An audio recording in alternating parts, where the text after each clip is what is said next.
a lot of my research has been focusing on, really started with conversations with my students. And so I'm at a Hispanic Serving Institute.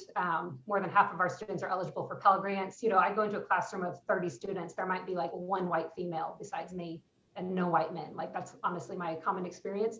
And starting there, you know, at first I thought I was like going to go in and teach all this great stuff about environmentalism. And I found out like they weren't interested in what I had to say. And they thought environmentalism had nothing to do with them.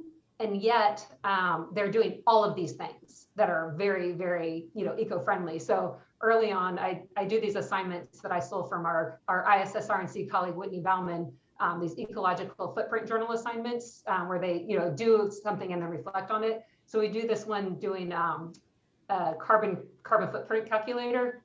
And then, so of course I did it too. And we came in and, you know, mine's huge. And all of my students, you know, they ride public transit. They, you know, live with 4 other adults in a 1-bedroom apartment. You know, if they're in a house, they have a garden, you know, so they're doing all of these things that are extremely eco-friendly. But it's not environmentalism because I'm the environmentalist, right? I come from the background to be the environmentalist. And so it's been really rewarding to kind of have these conversations, and that's led to my research project that I'm doing now among Latinx Catholics in Los Angeles.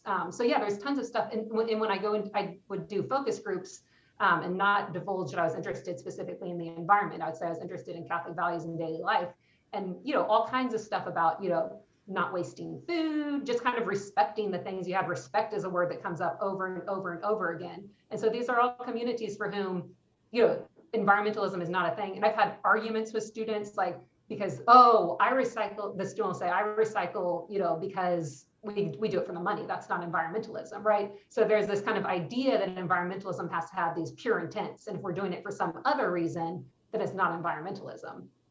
So yeah, I think the word itself has very, you know, constraining effects.